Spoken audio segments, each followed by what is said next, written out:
Hello दोस्तों, स्वागत है आपका नई क्लास में नए टॉपिक के साथ में। आज हम बात करने वाले हैं एक लॉन्ग क्वेश्चन कितने पेज में लिखें, किस प्रकार से लिखें कि आपको पूरे नंबर मिलें। देखो, सबसे बड़ी भारी मिस्टेक मैं आपको बता दूं, आज क्या बता दूं, सुनो। ये जो लॉन्ग क्वेश्चन होते हैं ये 5 नंबर के 6 नंबर के इस प्रकार से आते हैं, ठीक है ना। जैसे मान लो आपका कोई एक लॉन्ग नंबर आया 5 नंबर का, ठीक है, और 90% चांस होते हैं, 90 से ज़्यादा ही परसेंट चांस होंगे। क्या चांस होते हैं कि आपके जो 5 नंबर का क्वेश्चन है उसमें आपको 5 नंबर नहीं मिलते, आपको 2 मिलती हैं, 3 मिलती हैं, 4 मिलती हैं, ठीक है ना। और कहीं ना कहीं 10% कोई ऐसा होता है जिसको मिल जाते हैं 5 में 5 नंबर पूरे, ठीक है। वो कितना होता है, ऐसे चांस कितने होते हैं, 10% चांस होते हैं।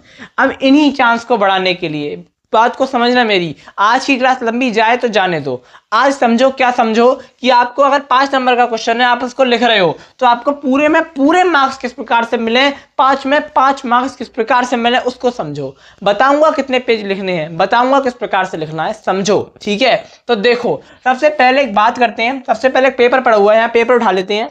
ये क्लास 12 का पेपर मेरे हाथ में है, ठीक है, यूपी बोर्ड का पेपर है। तो कोई पेपर में जैसे हम कोई लॉन्ग वाले सिनेरियो में जाते हैं, विस्तृत स्तरीय प्रश्न, ठीक है। लॉन्ग का सिनेरियो, जो आपका लॉन्ग है वो सिनेरियो है यहाँ पर, ठीक है। तो लॉन्ग में क्वेश्चन, जैसे कि कोई क्वेश्चन उठा लेते हैं।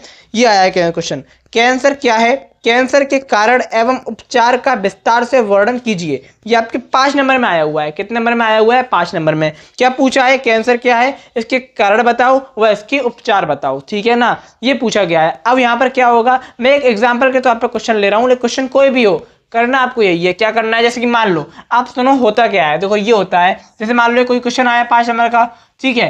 अब आपने यहाँ से लिखना चालू किया, भरे जा रहे हैं, भरे जा रहे हैं, भरे जा रहे हैं, भरे जा रहे हैं, भरे जा रहे हैं, छापे जा रहे हैं। कोई हेडिंग नहीं, कोई अंडरलाइन नहीं, कोई की पॉइंट नहीं, कोई कुछ नहीं, बस एक लिखे जा रहे हैं, ठीक है। एक तो ये तरीका है, कर लो ये तरीका। 5 नंबर का क्वेश्चन है, एग्जामिनर को ऐसा क्वेश्चन देख के एग्जामिनर को लगता है कि ये बच्चा मुझे बेवकूफ बना रहा है, यानी कि इतना भरने की क्या आवश्यकता है, चीजों को अलग हटके दिखाने की आवश्यकता होती है, ठीक है ना। आपने ऐसे भरा, आप ही सोचो इतना टाइम मिलेगा आपको कि पूरा आप ये पढ़ो। पूरा पढ़ने का टाइम नहीं मिलता, कॉपी जल्दी चेक होती है, इतना टाइम नहीं मिलता पढ़ने का कि आप पूरा एक एक लाइन पढ़ो। और ये अच्छा भी नहीं लगता, पूरा भसड़ सी मची हुई है यहाँ पर। तो यहाँ पर क्या होगा, एग्जामिनर देखेंगे 2-3 सही है, 3 नंबर, 2 नंबर, 2 नंबर, कभी कभी 1 नंबर, ऐसे नंबर देके चले जाएंगे, बस हो गया काम। मतलब आपको चीज को समझना होगा। क्या समझना होगा, सुनो। जैसे कि मान लो आपका लॉन्ग आया 5 नंबर का, ठीक है, तो आपको किस प्रकार से करना है वो एग्जांपल लेते हैं। हमने मान लो कैंसर के ऊपर आया लिखने को, ठीक है। तो कैसे लिखना है, देखो, जैसे आपका लॉन्ग आया 5 नंबर का, यहाँ पे हेडिंग डालने के बाद आपने क्या किया, लिखना चालू किया। यहाँ पर आपने लिखा लगातार, यहाँ आपने हेडिंग डाली, यहाँ आपने लिखा जो भी इससे रिलेटेड है, ठीक है, लिख दिया। 3 लाइनें लिखी, 4 लाइनें लिखी, ज्यादा 5 लाइनें लिखी। अब क्या पूछेगा, अब उसके कारण पूछ रहा है, तो यहाँ पर कारण, अगली हेडिंग क्या लिखी, कारण। क्या कारण है भैया फैलने के, तो भाई बीमारी के क्या कारण है, फैलने के नहीं, क्या कारण है बीमारी के, क्या कारण है, जो खराब आपकी जीवन शैली हो, अच्छा खाना ना खाते हो, ज्यादा फास्ट फूड का सेवन हो, मतलब सब चीजें हो, ठीक है ना, तम्बाकू गुटखा पान मसाला का सेवन, ये सब चीजें हैं, तो आपने यहाँ पर लिख दी, इसके कारण हो गए, ठीक है। अब कारण की भी ये आपकी हेडिंग है। अब हेडिंग में भी आती है सब हेडिंग, क्या आती है, सब हेडिंग।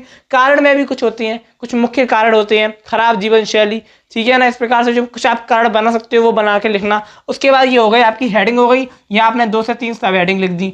उसके बाद क्या लिया, उपचार, उपचार, ठीक है। अब उपचार में क्या लिखिए, उपचार में भी कुछ नहीं, जो कारण है उनके निवारण लिख दिए, ठीक है। जीवन शैली में बदलाव लाना, सुबह मतलब जीवन शैली को अच्छा बनाना, अच्छा भोजन करना, ठीक है ना। उस प्रकार से क्या कर दिया आपने, उपचार में क्या कर दिया, उसके उपचार बता दिए, यहाँ आपने हेडिंग लगा दी। अब इससे क्या हो रहा है, अब ये लिखा हुआ यहाँ पर कुछ लाइनें हैं, ठीक है, यहाँ पर कुछ लाइनें अलग हैं, यहाँ कुछ लाइनें उपचार की अलग हैं। तो ये लिखा हुआ एक भसड़ सी मालूम नहीं पड़ रही, एक अच्छा मालूम पड़ रहा है, ठीक है ना। लिखा आपने भी मान लो 3 पेज का है, मैं मान लो कारण 1 पेज में आएंगे, उपचार 1 पेज में आएंगे। मान लो आपने लिखा भी, आपने 3 पेज, आपने भी 3 पेज का लिखा है, उसने भी 3 पेज का लिखा है, लेकिन आपको यहाँ पर अरे कारण, कारण का 2 नंबर, अच्छा ये लिखा है इसका 1 नंबर, अच्छा ये लिखा है इसका 1 नंबर, ठीक है। या मान लो हो सकता है इसका आपका 3 नंबर हो, ठीक है ना। तो 3 4 5, 5 नंबर, 5 नंबर कंफर्म, ठीक है ना। इस प्रकार से जब हो सकता है आपने 2 उपचार लिखे, तो उपचार के 2 नंबर, आपने 2 कारण लिखे, कारण के 2 नंबर, आपने क्या उसकी डेफिनेशन लिख दी। क्या होता है कैंसर, अनियंत्रित रूप से, अनियमित रूप से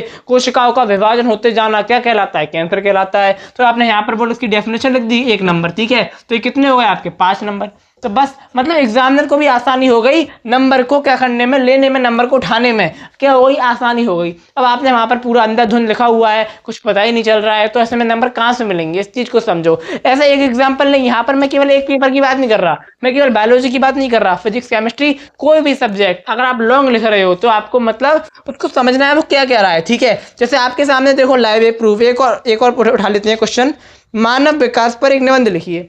अब निबंध लिखने को आ गया, प्रस्तावना होती है। देखो अब निबंध हिंदी में लिखते हैं तो उसमें प्रस्तावना होता है, निष्कर्ष होता है बाद में, ठीक है। तो ये सब चीजें क्या है आपको पता होनी चाहिए। ऐसा नहीं अंधाधुंध छापे पड़े हैं, नहीं, आपको पता होना चाहिए कैसे लिखना है और क्या लाइनों में लिखना है, ठीक है ना। अब देखो अगली चीज क्या, देखो अगली चीज, देखो चीज और समझो, क्या चीज समझो, देखो अब जैसे मान लो आपके पास कोई क्वेश्चन आया, ठीक है, कोई भी क्वेश्चन आता है, मैं यहाँ पे एग्जाम्पल तो अपना प्रदूषण आ गया। अब मान लो वैसे एग्जाम्पल ले रहा हूँ मैं, ठीक है, तो यहाँ पर ऊपर क्या लिखा, प्रदूषण, ठीक है। अब प्रदूषण, ध्वनि प्रदूषण, वायु प्रदूषण, जल प्रदूषण, ये सब लिख नहीं सकते वहां पर लिखोगे नंबर ऑटोमेटिक मिलेंगे। अब यहीं पर आप अंधाधुंध छापे पड़े हो, कोई हेडिंग नहीं, कोई कुछ नहीं, नंबर नहीं मिलेंगे। आपको इस चीज को समझना होगा। आपको हेडिंग तो लिखनी है, हेडिंग की सब हेडिंग अगर बन रही है तो वो भी बनानी है। जैसे लिखा आपने प्रदूषण, फिर आपने लिखा प्रदूषण का अर्थ, फिर आपने लिखा प्रदूषण के प्रकार, ये हेडिंग है। और उसके नीचे आपने क्या लिखा, वायु प्रदूषण, ध्वनि प्रदूषण, जल प्रदूषण, ये सब हेडिंग्स हैं और ये आपने लिख दी तो आपके जो काम है वो आसान हो जाएगा। कोशिश करो, जैसे आपका मान लो 6 नंबर का लॉन्ग है तो कोशिश करो कि उसकी 6 हेडिंग बन पाए या 6 पॉइंट बन पाए। इन चीज़ों पे ज़्यादा फोकस करो, ठीक है ना। ये आपको अपने आप बनाना होगा, अपने ब्रेन में, अपने दिमाग में सोचना होगा इन चीज़ों को, तब चीज़ें बनेंगी। और तैयारी करो, ठीक है। और सबसे बड़ी गोल्डन टिप सुन लो जो आपके लिए स्पेशल टिप है। क्या टिप है, जैसे मान लो कोई आपका लॉन्ग आया है और लॉन्ग में आपकी हो सकता है चित्र पूछा गया हो तो आप बनाओगे, लेकिन अगर चित्र नहीं पूछा गया है और आप चित्र बनाने के काबिल हो, सक्षम हो, और सक्षम नहीं भी हो लेकिन बना सकते हो, तो आपको चित्र जरूर बनाना है। चित्र बनाने से क्या होता है, जैसे आपने यहाँ पर कुछ लिखा 3 लाइन है, ठीक है, फिर आपने यहाँ बना दिया चित्र, यहाँ आपने लिखी 2 लाइन है, तो इन लाइनों से जो आपका जो लिखा हुआ है उससे हटकर फोकस एग्जामिनर का चित्र पे जाएगा। और अगर चित्र बढ़िया होगा, सब कुछ लेवलिंग करके बढ़िया तरह से लिख रहा होगा, डायग्राम किस प्रकार से बनाना है मैंने इसके लिए पूरी एक क्लास बना दी, आप देख सकते हो स्क्रीन पे आपको दिख रही होगी, ठीक है ना। तो अगर आपने डायग्राम इस प्रकार से बना दिया, बढ़िया बना दिया, और आपने लॉन्ग अगर एक बार को 19, मैं कह रहा हूँ 19-20 का मामला होता है, अगर आपने 20 से 19 भी लिखा होगा लॉन्ग, थोड़ा हल्का कम भी लिखा होगा या थोड़ी सी हल्की कम आपकी क्वालिटी होगी लॉन्ग में, तब भी आपको नंबर मिलेंगे। इस चीज को समझो, ठीक है ना। चित्र का बहुत बड़ा रोल है। और सबसे बड़ी मेन चीज एंड में घूम फिर के क्या आ जाती है, ये चीज आ जाती है, क्वालिटी प्लस क्वांटिटी।